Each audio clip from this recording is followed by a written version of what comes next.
Friends, हमारी आज की मूवी का नाम है God river water story. Movie start होती है एक नदी से जिसमें एक आदमी का नाम लियो होता है। एक पुलिस वाला है जो कि मछुआरों को पकड़कर जेल में डालता है जो लोग लीगल जाल से मछलियों को पकड़ा करते हैं।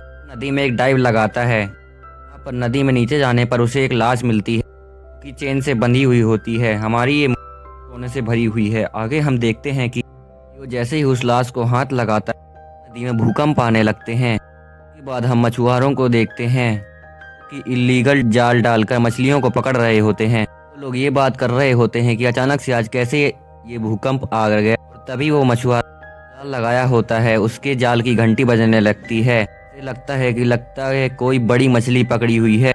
वो जाल को समेटने लगता है। लोग जैसे ही जाल को खींचते हैं उनके हाथ में वैसी लाश लगती है जो कि लियो ने पकड़ी थी। लाश को देखकर मछुआरे डर जाते हैं। उसके थोड़ी देर बाद पानी से लियो बाहर निकल कर आ जाता है। उन लोगों से उनका जाल ले लेता है। लोगों को वहां से फिश पकड़ने पर बैन लगा देता है। उसके बाद जब वो लोग लाश लेकर जा रहे होते हैं तब उन्हें वहाँ पर एक छोटा सा सांप मिलता कि पत्थर के नीचे दबा हुआ होता है। तो लियो उस सांप उस पत्थर के नीचे से उठाकर नदी में डाल देता है। उसके बाद वो लोग उस लाश को पुलिस स्टेशन लेकर जाते हैं जहाँ पर वो लाश रख देते हैं। उसके साथ एक बच्चा भी होता है। वो लोग उस बच्चे को एक बॉक्स के अंदर रख देते हैं।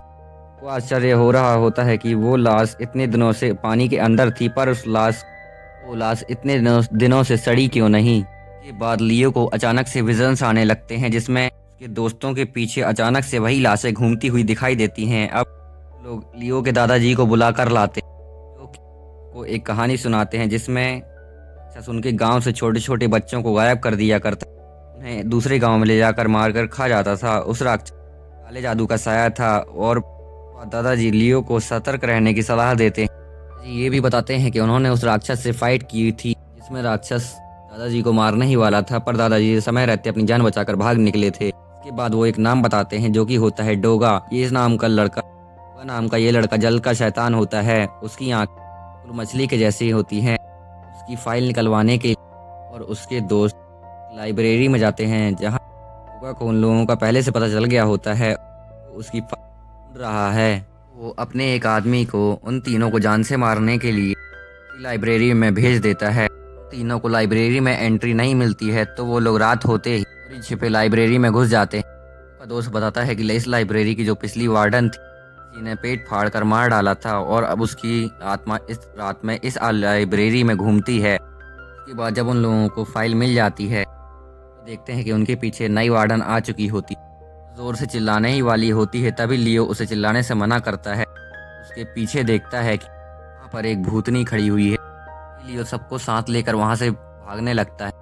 थोड़ी देर बाद लियो को समझ में आ जाता है कि ये सब एक भ्रम है। तो भूतनी जैसे ही उसे मारने के लिए सामने आने वाली होती है तो उसकी तरफ अपनी एक टॉर्च फेंक कर मारता है। उससे सामने से आने वाला भूत टूट जाता है। ये भ्रम पैदा करने वाला आदमी जो कि डोगा का आदमी होता है वही सुअर वाला मास्क पहनकर आया हुआ होता है। पहले तो वो इन लोगों को मारने की कोशिश करता है पर ये लोग उस पर पड़ने लगते हैं तो वो लाइब्रेरी में आग लगाकर भाग जाता है। उसके बाद पानी में कूद जाते हैं और फिर डोगा के बारे में नई वार्डन लियो को बताता है। डोगा पहले भीख मांगा करता था। उसके दो भाई सौतेले थे। अचानक से उसके दोनों भाई गायब हो। उसके बाद डोगा भी एक शैतानी गुरु के साथ मिलकर भाग गया। उसके बाद से उसका कुछ पता नहीं चला। का पीछा करते हुए ये लोग एक गांव की तरफ निकल जाते हैं जहां पर जाने से पहले ये लोग एक गांव के ढाबे में खाना खाने के लिए रुकते हैं। गांव में ये लोग जा रहे होते हैं वहां एक कांड नगर होता है। ढाबे का एक बूढ़ा आदमी इन लोगों को समझाने की कोशिश करता है लोग वहां पर ना जाए।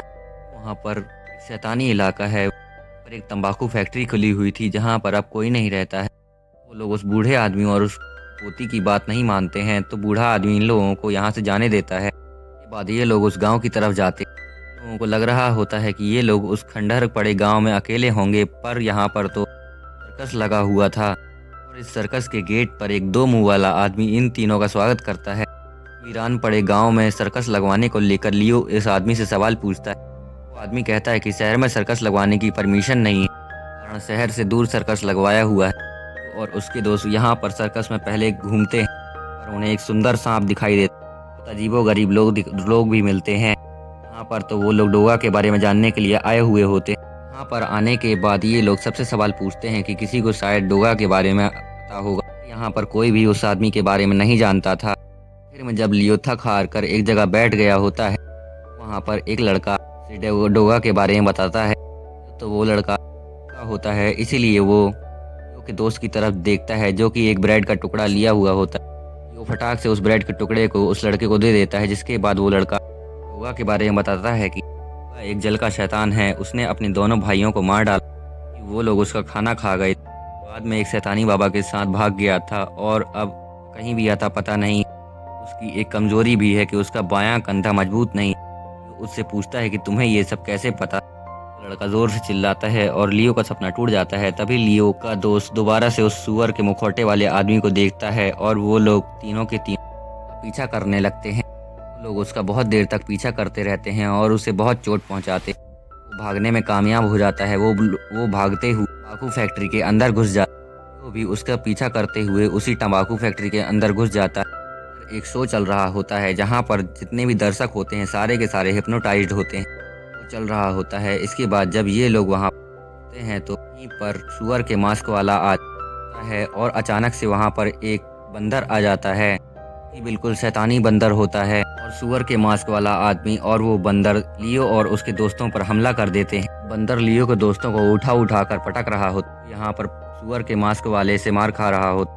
ये सुअर के मास्क वाले आदमी पर हावी होने लगता है तो उसके बाद वो कोशिश करने लगता है। उसके दोस्त बंदर से मार ही खा रहे होते हैं। सुअर के मास्क वाला आदमी भागने की कोशिश में अचानक से बंदर से टकरा जाता है। उससे पीछे गिरने पर उसके पेट में एक सरिया घुस जाता है और वो आदमी मरने की हालत में हो जाता है। बंदर को पकड़कर उसके शरीर में करंट फिर बंदर भी वहीं पर ढेर हो जाता है। उसके बाद हम देखते हैं कि अचानक से बारिश होने लगी। भारी बारिश के चलते डैम का पानी ओवरफ्लो होने लगा। डैम टूटने लगता है। थोड़ी देर बाद डैम टूट जाता है और सारा नदी में बाढ़ आ जाती है, जिससे गांव में बाढ़ आ जाती है। कस के सब लोग मिलकर तंबाकू फैक्ट्री की छत पर चढ़ने लगते हैं। सारे लोग फैक्ट्री की छत पर चढ़ जाते हैं और पास में ही नाव आई होती है। तो लियो और उसके दोस्त सारे लोगों को नाव में बैठाकर उन्हें रवाना कर देते हैं। सबसे लास्ट में वही दो मुंह वाला आदमी बचता है। लियो को गांव के गेट पर मिला था। लियो ने उसे पहचान लिया, वही आदमी गोड़ा है। फिर लियो उसके दोस्त गोड़ा की बहुत धुलाई करते हैं। धुलाई करने के बाद उसे एक नाव में अपने साथ ले जाने लगते हैं, जहां पर वही मछुआरा भी उनके साथ होता है जो कि मछलियों की तस्करी किया करता था। जब गोड़ा को होश आता है तो वो लियो को बताता है कि ये सब किया कराया उसी का था। बताता है कि उसने इस गाँव में बाढ़ लाने के लिए डैम पर डायनामाइट भी लगाए हुए थे। लोग ये समझे कि शैतान नदी में बाढ़ आ गई, इसका गांव वाले भी बाढ़ की चपेट में आ चुके। यो कहता है कि मुझे ये सब पहले पता था कि होना नहीं है, तुम्हारा किया कराया है। इसके बाद वो फिर से मारने वाला होता है। तभी अचानक से अपने हाथों से एक पाउडर निकाल कर यो और उसके दोस्तों पर छिड़क देता है। कारण ये लोग थोड़ी देर के लिए अंधे हो जाते हैं, जिसका फायदा उठा घोड़ा नदी में छलांग लगा देता है। तीनों भी उसके पीछे पीछे छलांग लगा देते हैं और उसे पकड़ने के चक्कर में जैसे ही बाहर निकलते हैं तो वो लोग देखते हैं कि ये एक दूसरा आइलैंड है, जहाँ पर किनारे जाने पर वो लोग देखते हैं कि घोड़ा उनके सामने आकर खड़ा हुआ है। कहता है कि अब तो मैं मरने ही वाला हूँ, पर मैं तुम लोगों को भी साथ में लेकर मरूंगा। और अचानक से उसे उल्टियाँ होने लगती हैं। इसके बाद वो घुटनों के बल पर बैठ जाता है। अचानक से वो एक राक्षस में बदल जाता है। इसके बाद राक्षस बना हुआ घोड़ा उन तीनों पर हमला कर देता है। तीनों भागने की कोशिश करते हैं पर भाग नहीं पा रहे होते हैं। वो लोग एक चाल सोचते हैं जिसमें वो लोग राक्षस को एक स्टैचू में फंसाने की सोचते हैं। उन लोगों की ये तरकीब काम में आ जाती है, जिसके कारण राक्षस एक स्टैचू में फंस जाता है और लियो उसी पत्थर से उसने अपने दोनों भाइयों को मारा था मारता है तो उसे बहुत गहरी चोट आती, पर वो इससे मरता नहीं और फिर वो छूट जाता है। छूटने के बाद वो फिर से उन लोगों पर हमला करने लगता है। बड़ा वाला स्टैचू भागते हुए उसी पर गिर जाता है और घोड़ा वहीं पर मारा जाता है। अब इन लोगों को यहाँ से निकलने का रास्ता नहीं मिल रहा होता, इस कारण से लोग यहाँ वहाँ भटक रहे होते हैं। तभी वहाँ पर वही बूढ़ा आदमी और उसकी पोती आती है। बूढ़ा आदमी उन्हें यहाँ से निकलने के लिए रास्ता बताता है। यो उस बूढ़े आदमी से सवाल पूछता है कि आप यहाँ से क्यों नहीं जाना चाहते हैं और आप हमारी मदद यहाँ पर क्यों कर रहे हैं। फिर वो बूढ़ा आदमी लियो से कहता है, तुमने मेरी पोती की एक बार जान बचाई थी, इसीलिए मैं तुम्हारी जान बचा रहा हूँ। तब लियो को याद नहीं आ रहा होता है कि उसने इस लड़की की जान कब बचाई थी। वो बूढ़ा आदमी कहता है कि तुम तीनों आंख बंद करके एक लाइन में चलो और पीछे मुड़कर मत देखना तक नदी ना आ जाए। नदी आ जाती है, वो लोग बहुत खुश हो जाते हैं। अचानक से पीछे मुड़कर देख लेते हैं। वो लोग जैसे ही अचानक से पीछे मुड़कर देखते हैं, एक बहुत यह कहें कि सांपों का देवता लोगों की तरफ फुंकार मारता है और वो लोग उसी नदी में जाकर वापस गिर जाते हैं। वो लोगों को वही मछुआरा फिर से नदी से बाहर निकालता है और वो लोग अचानक पत्थर पर लिपटी हुई उस छोटी सी सांप को पानी में डाल दिया था। वो सांप कोई और नहीं, वही छोटी बच्ची, वो बूढ़ा वही सांपों का गॉड था। ये बात सारा केस सॉल्व हो जाता और हमारी ये मूवी यहीं पर ख़त्म हो जाती है। दोस्तों, अगर आपको ये मूवी अच्छी लगे तो please like share and comment कीजिएगा, चैनल को सब्सक्राइब भी कर लीजिएगा।